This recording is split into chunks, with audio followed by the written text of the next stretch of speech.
A 15-year-old boy stands in a doorway, holding a garbage bag containing everything he owns.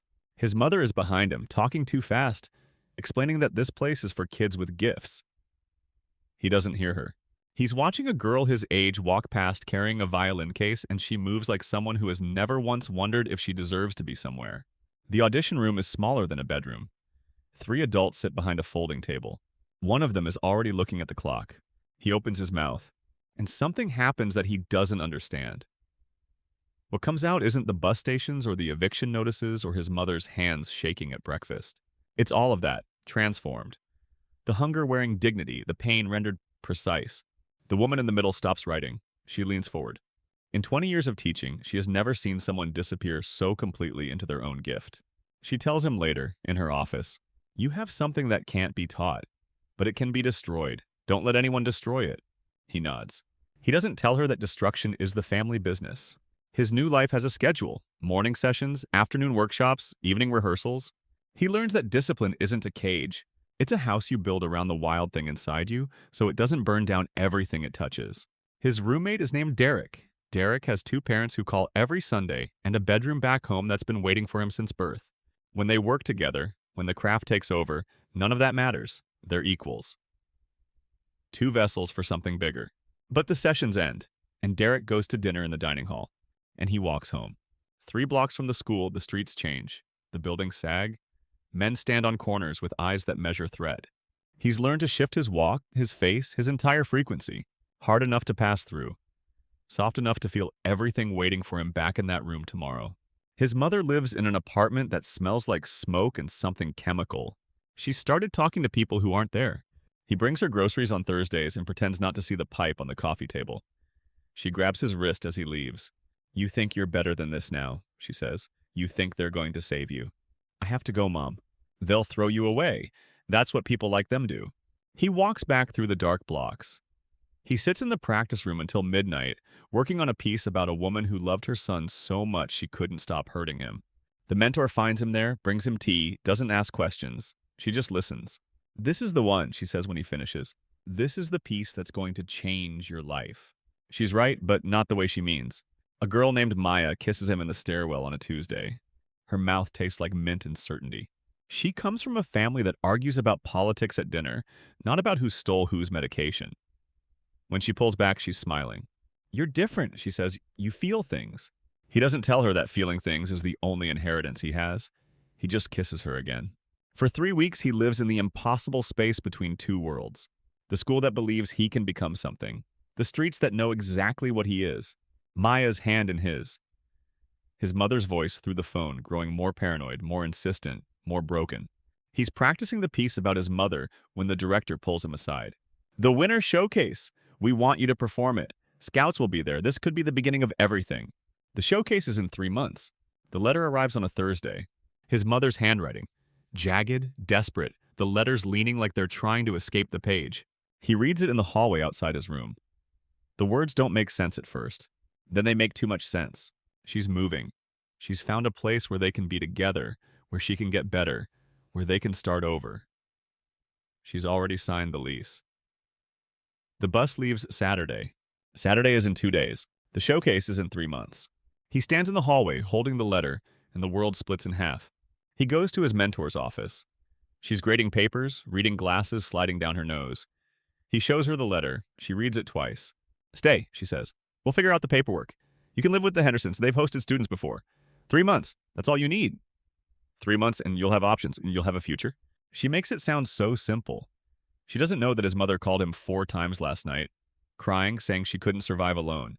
She doesn't know that underneath the addiction and the paranoia, there's a woman who once walked 5 miles in the snow to get him to a free workshop. A woman who taught him that words could be weapons, that his voice mattered, that he was worth something. The woman who made him. The woman who's unmaking herself. "I'll think about it," he says. He already knows what he's going to do. The last night.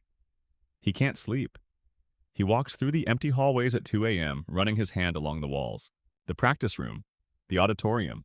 The corner where Maya kissed him. He's memorizing it like a crime scene. Derek finds him sitting on the front steps at dawn. "I heard," Derek says. "That's insane. You can't leave." "I have to." "She's an addict. She's not your responsibility." "She's my mother." Derek sits down next to him. The sky is turning pink. Somewhere inside, someone is already practicing.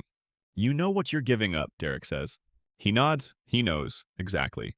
That's the part that will never stop hurting. The bus station smells like diesel and old coffee. His mother is already there, surrounded by garbage bags and cardboard boxes. She's wearing a coat he bought her last winter with money from his work-study job. She looks small. She looks like someone who has been losing fights her whole life and can't stop swinging. You came, she says. I came. She starts crying. He holds her, right there in the bus station, while strangers step around them. The announcement calls their bus, last boarding. He picks up the bags. He helps her up the steps. He finds them 2 seats in the back. The bus pulls away from the city. He presses his forehead against the cold window and watches the skyline shrink. Somewhere in there is a room where he was becoming someone. A mentor who believed in him, a girl who thought he felt things. His mother falls asleep on his shoulder. Her breathing is shallow, ragged, the breathing of someone whose body has been a battleground. He takes out his notebook, the one filled with everything he learned, and opens to a blank page. He starts writing about this. The bus, the window, the choice. 3 months. That's what separated who he was from who he was becoming. But the mentors don't know what the streets know. They taught him to feel deeply and render honestly. The streets will teach him that survival is the rawest material there is. 7 years later, a theater, sold out. The audience is silent, leaning forward, caught in something they don't fully understand but can't look away from. On stage, a man is performing a piece about a boy who had to choose between his future and his mother. The words are precise and merciless and somehow impossibly full of love. The audience doesn't know that every line is true. They don't know that the woman in the third row, the one crying quietly, is the mother from the story. 3 years sober now, hands steady, watching her son become the thing she almost destroyed. He reaches the end. The part about the bus, the part about the window, the part about the notebook. He looks out at the audience, and for just a moment his eyes find her. Some wounds you carry, he says, become the voice that makes people listen. Blackout. The applause starts slow. Then it builds. Then it becomes something else entirely. A roar, a standing ovation, the sound of strangers recognizing their own pain in his. Backstage, his mother is waiting. She doesn't say anything. She just holds up a piece of paper, old, crumpled, the creases worn soft. The letter, she kept it. I'm sorry, she says. I didn't know what I was asking you to give up. He looks at the letter, then at her, then at the stage door, where a reviewer is waiting to ask him about his process, where the next chapter of his life is already beginning. You didn't ask me to give anything up, he says. You gave me something to write about. She laughs. It's a wet, broken, beautiful sound. He puts the letter in his pocket. He walks toward the door. The hallway smells like dust and sweat and possibility. A different kind of possibility now, the kind you build from wreckage. 3 months. That's what separated who he was from who he was becoming. But some transformations take longer. Some take years.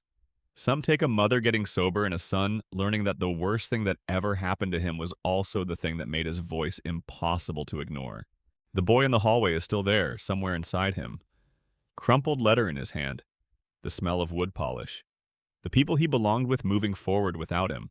But he's not frozen anymore. He's walking toward the light.